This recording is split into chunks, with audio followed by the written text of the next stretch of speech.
WhatsApp guys, क्या retirement का फैसला अश्विन पर गंभीर ने थोपा? टाइटल इंटरेस्टिंग है, आज जनक की वीडियो है तो देखते हैं किस तरीके से डिटेल निकाली गई है। 1 2 3 गो। क्या अश्विन के रिटायरमेंट के पीछे वजह गंभीर है? क्या बात कर रहे हैं? नमस्कार, मैं हूं रौनक। गंभीर वजह हो सकती है, अश्विन ने रिटायरमेंट ले लिया है। अचानक उनके लिए गए इस फैसले से पूरा देश निराश है। लोगों ने दुख इसलिए मना रहे हैं लोग क्योंकि 2011 वर्ल्ड कप विनिंग टीम से अब सिर्फ विराट ही एक्टिव प्लेयर बचे हैं, बाकी सब ने रिटायरमेंट ले लिया। यानी एक तरीके से हमारा बचपन खत्म नहीं होने वाला है। दूसरी वजह यह है कि अश्विन में अभी कुछ सालों की क्रिकेट बाकी थी, जो खुद अश्विन ने भी कहा। कल जब वो भारत पहुंचे तो उन्होंने कहा कि वो चेन्नई के लिए तब तक खेलना चाहते हैं जब तक पॉसिबल हो, यानी अगले 3 साल तो अश्विन क्रिकेट से कहीं नहीं जा रहे। भारत के लिए टेस्ट क्रिकेट में भी वो अभी तक सबसे जानदार खिलाड़ी थी। एक वर्ल्ड टेस्ट चैंपियनशिप साइकिल तो और खेल ही सकते थे, और अगर खेल लेते तो डेफिनेटली अनिल कुंबले का रिकॉर्ड तोड़कर सर्वश्रेष्ठ भारतीय बॉलर भी बन जाते। तो जब वो फिट है, 2-3 साल की क्रिकेट बाकी है, तो अश्विन ने अचानक से बीच सीरीज से रिटायरमेंट क्यों लिया? सोशल मीडिया पर जो जेम्स बॉन्ड है उन्होंने इन्वेस्टिगेशन करके फैसला भी कर दिया है कि ये सब गौतम गंभीर की वजह से हो रहा है। यानी टीम इंडिया के कोच हैं जिनकी वजह से अश्विन ने रिटायरमेंट लिया है। इस बात में कितनी सच्चाई है आज की वीडियो में जरा समझते हैं।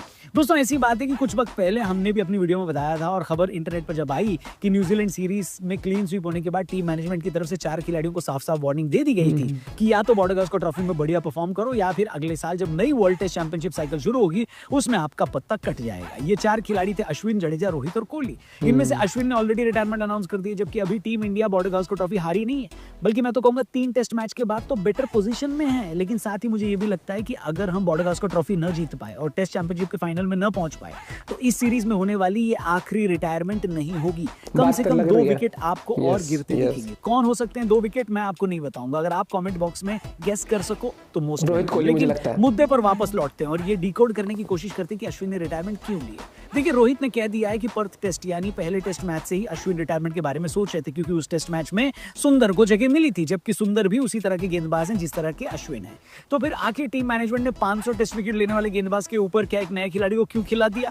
ये बात शायद दूसरे टेस्ट में उनको लगी होगी, क्योंकि वहां पर पिंक बॉल से गेंदबाजी करनी थी और ये काम अश्विन से बेहतर कोई कर नहीं सकता था। इसलिए अश्विन को एडिलेड टेस्ट मैच खिलाया गया, जो कि उनके जीवन का आखिरी इंटरनेशनल मैच हो गया, क्योंकि तीसरे में उनको रिप्लेस करके जडेजा को खिला दिया गया और जडेजा ने हाफ सेंचुरी लगाकर अपनी जगह बाकी 2 टेस्ट मैचों के लिए पक्की कर ली। यानी अश्विन को ये बात क्लियर हो गई थी कि अब उनको बॉर्डर-गावस्कर ट्रॉफी में मौका नहीं मिलना है। वैसे भी अश्विन को सेना देश में कम ही मौके मिलते थे। भारत में अगला टेस्ट मैच अब अगले साल अक्टूबर-नवंबर में होना है। एक पूरे साल तक बिना खेले टीम के साथ जुड़े रहने का कोई मतलब था नहीं। शायद इसी वजह से अश्विन ने रिटायरमेंट अनाउंस की हो। लेकिन बात घूम फिर कर यही आती है कि अश्विन हमारी जनरेशन के बेस्ट स्पिन गेंदबाज है। आप ऑस्ट्रेलिया को देख लो, वो अपने बेस्ट स्पिनर नाथन लियोन को हर जगह खिलाते हैं। ऑस्ट्रेलिया हो, अफ्रीका हो, इंडिया हो, पाकिस्तान हो, नाथन लियोन की जगह प्लेइंग 11 में पक्की है। लेकिन अश्विन, जो कि न सिर्फ विकेट लेते हैं बल्कि कितनी बार उन्होंने टीम इंडिया को बैटिंग में भी कॉम्प्लेक्स होने से बचाया है, उनकी जगह पक्की नहीं बन रही है।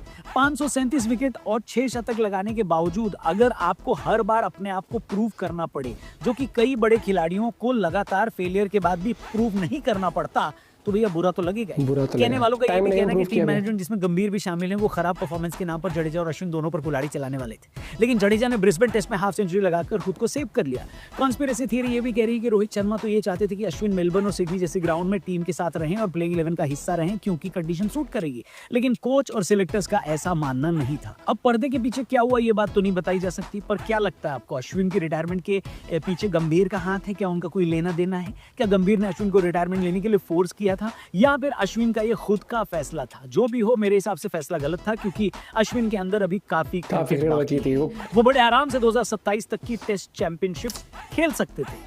आप अपनी ओपिनियन कमेंट बॉक्स में बताना। वीडियो पसंद आई हो तो इसे लाइक करें। अश्विन ने जब घर आया वापस अभी रिटायरमेंट लेके, तब भी उसने कहा था कि मेरे में अभी क्रिकेट काफी बची हुई है, तो वही बहुत स्ट्रेंज लगता है कि एकदम से रिटायरमेंट ले लेना। मुझे लगता है कि कहीं ना कहीं क्लैरिटी या फिर कुछ बात हुई होगी कि अश्विन को अभी बाकी मैचेस नहीं खिलाएंगे, या बोल दिया होगा कि नहीं हम इन मैचेस में नहीं खिलाने वाले, या फिर ऐसा कुछ तो रहा होगा यार। क्योंकि नहीं तो कोई इशू ही नहीं है, ना फिटनेस का इशू है, ना किसी तरीके का, ना कोई इंजरी है। वो बैटिंग भी इजीली कर लेता है, अभी हाल ही में सेंचुरी भी लगाई बांग्लादेश के खिलाफ, तो कोई फॉर्म का कोई इशू नहीं था, बॉलिंग वाइज कोई इशू नहीं है। तो स्ट्रेंज, नो डाउट ये वाला स्ट्रेंज है। और मुझे लगता है बायोग्राफी में या फिर बहुत जल्द जब अश्विन फुल्ली इंटरनेशनल क्रिकेट से रिटायरमेंट ले लेंगे तो वो जरूर इसके ऊपर अपनी पॉइंट ऑफ व्यू रखेंगे। और तो मुझे तो लगता है कुछ मैनेजमेंट के अंदर या कोई कहीं ना कुछ बात हुई होगी कि ना हम सुंदर के साथ ही आगे बढ़ेंगे और अब हमें इस तरीके से आगे बढ़ना है। जो कि एक चीज़ है कि आपको हमेशा समझना पड़ेगा कि हम चाहे सहवाग जब रिटायर हुए थे, कोई भी प्लेयर रिटायर होता है तो हम हमेशा कहते हैं नहीं यार अभी रिटायरमेंट नहीं होता, वो चीज़ ठीक है। रिप्लेसमेंट तो हमेशा आएंगी कि एक बड़ा प्लेयर जाएगा, एक दो छोटा प्लेयर, एक छोटा भी नहीं, एक यंग प्लेयर आएगा टीम में, क्योंकि आगे आपको फ्यूचर भी देखना है। लेकिन अगर क्लैरिटी इतनी थी हर एक चीज तो 50% थोड़ा सा उसको क्रिटिसाइज करेंगे, 50% को लगेगा भी कि नहीं यार ठीक है, अब और प्लेयर आने भी चाहिए। लेकिन दोनों पहलू ठीक है। बस मुझे लगता है थोड़ा बेहतर तरीके से रिटायरमेंट आ सकता था। बेहतर तरीका इन द सेंस कि या तो एक फेयरवेल प्रॉपर कर लेते या फिर पहले बता देते कि इस मैच में अश्विन खुद बोल देते कि ये मेरा लास्ट मैच है और रिटायरमेंट, तो एक वो प्रॉपर हो जाता कि हाँ डिसीजन लिया गया। अब या तो फिर टिपिंग बॉल टेस्ट मैच के बाद लेते तब भी समझ आता, उसके बाद अगले मैच में बाहर बैठा वो प्लेयर खेला नहीं और उसके बाद रिटायरमेंट, तो चीज़ें तो देखो साफ सुथरी तो उस तरीके से नहीं है कि स्ट्रीमलाइंड हो, क्योंकि जब वो प्लेयर इतनी बड़ी स्टेटमेंट दे रहा है कि मेरे में भी काफ़ी क्रिकेट बची थी, मैं और खेलना चाहता था या ऐसा कुछ था ना कि I think I have a lot of cricket left in me, ऐसे कुछ स्टेटमेंट भी थी। तो भैया बाकी अब इस बारे में क्या मुद्दे आएंगे आगे जाके वो तो बायोग्राफी इन सब चीज़ों में पता लगेगी। मिलते हैं आप लोगों से एक वीडियो के साथ। Till then bye, have a good day, take care.